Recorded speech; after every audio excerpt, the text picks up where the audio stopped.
شروع اللہ کے نام سے جو بڑا مہربان نہایت رحم کرنے والا ہے۔ کروڑوں درود و سلام حضرت محمد صلی اللہ علیہ وآلہ وسلم پر، آپ کی آل پر اور تمام اہل بیت پر۔ مولا علی کے انصاف کا واقعہ۔ حضرت علی رضی اللہ تعالی عنہ ایک روز مسجد میں داخل ہوئے تو ایک شخص زور قطار رو رہا تھا۔ کچھ لوگ اس کے ارد گرد جمع تھے اور اسے سمجھا رہے تھے۔ حضرت علی رضی اللہ تعالیٰ عنہ نے پوچھا کیا بات ہے؟ تو وہ شخص جو رو رہا تھا اس نے بتایا کہ میرے والد چند لوگوں کے ساتھ سفر پر گئے تھے، وہ لوگ تو واپس آ گئے ہیں مگر میرے والد واپس نہیں آئے۔ میں نے ان لوگوں سے پوچھا تو کہتے ہیں کہ تمہارا باپ راستے میں فوت ہو گیا ہے۔ میں نے مال کے بارے میں پوچھا تو وہ کہتے ہیں کہ کون سا مال؟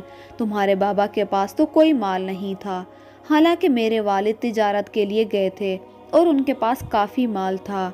حضرت علی رضی اللہ تعالیٰ عنہ نے کہا کہ تم نے قاضی کی طرف رجوع کیوں نہیں کیا؟ انہوں نے جواب دیا کہ میں قاضی کے پاس بھی رجوع کیا، لیکن قاضی نے انہی لوگوں کے حق میں فیصلہ دے دیا ہے۔ حضرت علی رضی اللہ تعالیٰ عنہ تمام لوگوں کو لے کر قاضی کے پاس پہنچے اور قاضی سے پوچھا کہ تم نے اس نازک معاملے میں کیسے فیصلہ کیا؟ ہم نے اس نوجوان سے گواہ طلب، تو اس نوجوان نے کہا کہ میرے پاس گواہ نہیں ہیں۔ پھر میں نے ان سب نے قسمیں کھائی ہیں کہ واقعی ایسا ہی ہوا ہے جیسا ہم کہہ رہے ہیں، تو میں نے ان کی بات پر یقین کر کے ان کو چھوڑ دیا ہے۔ اب حضرت علی رضی اللہ تعالی عنہ نے کہا کہ اس کا فیصلہ میں خود کروں گا اور بالکل ایسا ہی کروں گا جیسے اللہ کے نبی حضرت داؤد علیہ السلام نے اپنے زمانے میں کیا تھا۔ حضرت علی رضی اللہ تعالی عنہ نے چند سپاہیوں کو بلایا اور ایک ایک شخص کو ایک ایک سپاہی کے حوالے کر دیا اور ان لوگوں سے کہا کہ تم کیا سمجھتے ہو کہ ہم تمہاری حرکت سے ناواقف ہیں؟ ہمیں سب معلوم ہے۔ آپ نے ایک اور حکم بھی دیا کہ ان سب کے چہرے کپڑوں سے ڈھانپ دیے جائیں اور سب کو مسجد کے ایک ایک ستون کے پیچھے کھڑا کر دیا جائے۔ پھر آپ نے کاتب کو اپنے پاس بلایا اور سپاہیوں سے کہا کہ جب میں بلند آواز میں تکبیر کہوں تو ایک ایک کر کے ان میں سے ایک ایک کو لے آنا۔ پھر آپ نے پہلی تکبیر کہی اور ایک سپاہی پہلے ملزم کو لے کر آیا۔ حضرت علی رضی اللہ تعالی عنہ نے ان کو اپنے سامنے بٹھا کر حکم دیا اور اس کے چہرے سے کپڑا ہٹوا دیا اور کاتب سے کہا کہ میرا سوال اور اس کا جواب قلم بند کرتے جانا۔ حضرت علی رضی اللہ تعالی عنہ نے اس سے پوچھا کہ بتاؤ تم کس دن اس کے باپ کے ساتھ روانہ ہوئے تھے؟ اس نے جواب دیا کہ فلاں دن اور فلاں مہینے میں۔ پھر حضرت علی نے کہا کہ کس کس مقام پر پہنچے؟ اس نے کہا کہ فلاں مقام پر پہنچے۔ حضرت علی نے پوچھا کہ مرنے والے کو کیا مرض لاحق ہوا تھا؟ اس نے بتایا کہ فلاں مرض لاحق تھا۔ حضرت علی نے پوچھا کہ وہ کتنے دن بیمار رہا؟ اس نے بتایا کہ اتنے دن بیمار رہا۔ پھر حضرت علی نے پوچھا کہ وہ کس دن مرا؟ تو اس نے کہا کہ وہ فلاں دن مرا۔ اب ساری باتیں کاتب نے نوٹ کر لیں۔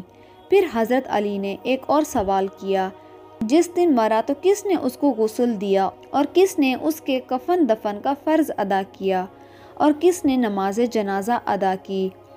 اس نے کہا کہ فلاں آدمی نے۔ کاتب نے تمام باتیں نوٹ کر لیں۔ یہ سارے سوال حضرت علی رضی اللہ تعالیٰ عنہ نے اس سے کیے۔ اس سارے مکالمے کی آواز باقی تمام ملزموں کے کانوں تک نہیں جا رہی تھی، وہ سب اس سے بے خبر تھے۔ حضرت علی رضی اللہ تعالیٰ عنہ نے دوبارہ بلند آواز میں تکبیر کہی اور اس کے ساتھ ہی دوسرے ملزم کو بھی پیش کیا گیا۔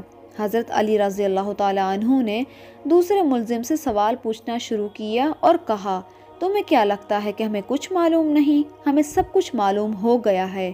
اب اس نے سوچا کہ ہو سکتا ہے کہ پہلے اس شخص نے سب کچھ بتا دیا ہو، تو وہ کہنے لگا، میں ان کے ساتھ ضرور تھا مگر میں نے اسے قتل نہیں کیا اور نہ ہی میں اس قتل میں راضی تھا۔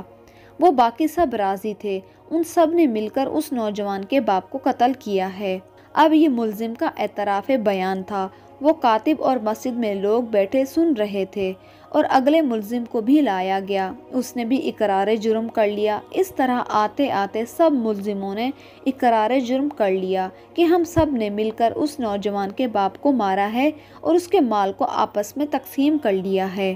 اس طرح حضرت علی رضی اللہ تعالی عنہ نے اس پیچیدہ کیس کو اس آسانی طریقے سے نپٹایا اور پھر حضرت علی رضی اللہ تعالی عنہ نے اس نوجوان کے حق میں فیصلہ سنایا۔ قاضی بھی وہیں موجود تھا اور قاضی نے کہا، حضرت یہ تو فرمائے کہ حضرت داؤد علیہ السلام نے اس قسم کا کون سا فیصلہ کیا تھا؟ حضرت علی رضی اللہ تعالی عنہ نے اس بارے میں بتاتے ہوئے فرمایا، ایک دن اللہ کے نبی ایک دن راستے سے گزر رہے تھے۔ کچھ بچے ایک بچے کو مات الدین کہہ رہے تھے اور اس کو چڑھا رہے تھے، تو حضرت داؤد علیہ السلام نے بچے کو اپنے پاس بلایا تو اس سے اس کا نام پوچھا، تو اس نے کہا کہ میرا نام مات الدین ہے، یعنی دین مر گیا، نعوذ باللہ۔ پوچھا کہ یہ تمہارا نام کس نے رکھا ہے؟ تو اس نے بتایا کہ میری ماں نے رکھا ہے۔ حضرت داؤد علیہ السلام نے اس بچے کو لیا اور اس کی ماں کے پاس تشریف لے گئے اور پوچھا کہ اس بچے کا نام مات الدین کیوں رکھا ہے؟ تو اس کی ماں نے کہا کہ میں نے نہیں رکھا بلکہ میرے شوہر نے رکھا ہے۔ آپ نے پوچھا کہ وہ کہاں ہے؟ تو جواب ملا کہ وہ زندہ نہیں ہے۔ تو حضرت داؤد علیہ السلام نے پوچھا کہ یہ نام کیوں رکھا تھا؟ تو جواب ملا کہ میرا شوہر چند افراد کے ساتھ سفر پر گیا تھا، سب واپس آ گئے پر میرا شوہر واپس نہیں آیا۔ جب میں نے واپس آنے والوں سے پوچھا کہ میرا شوہر کہاں ہے تو انہوں نے کہا کہ وہ دوران سفر فوت ہو گئے ہیں۔ میں نے ان سے پوچھا کہ ان کا مال و اسباب کہاں ہے تو انہوں نے کہا کہ ان کے پاس تو کچھ نہیں تھا، حالانکہ میرے شوہر کے پاس بہت مال تھا۔ تب میں نے پوچھا کہ مرتے وقت میرے شوہر نے کوئی وصیت کی تھی؟ تو انہوں نے جواب دیا کہ ہاں۔ میں نے پوچھا وہ کیا تھی؟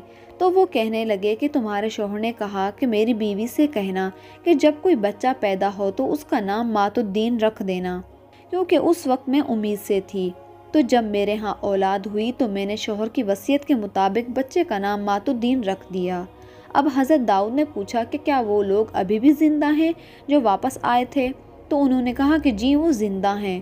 حضرت داؤد علیہ السلام نے ان کو ساتھ لیا اور ان کے گھروں میں گئے، سب کو گرفتار کروایا، پھر اس معاملے کا فیصلہ بھی بالکل اسی انداز میں کیا جیسے میں نے آج کیا ہے۔ تو حضرت داؤد علیہ السلام نے بھی ان تمام ملزموں کا بھی فیصلہ اسی انداز سے کیا جیسے میں نے آج کیا ہے۔ اللہ تعالی ہمیں نیکی کے راستے پر چلنے کی توفیق عطا فرمائے، آمین۔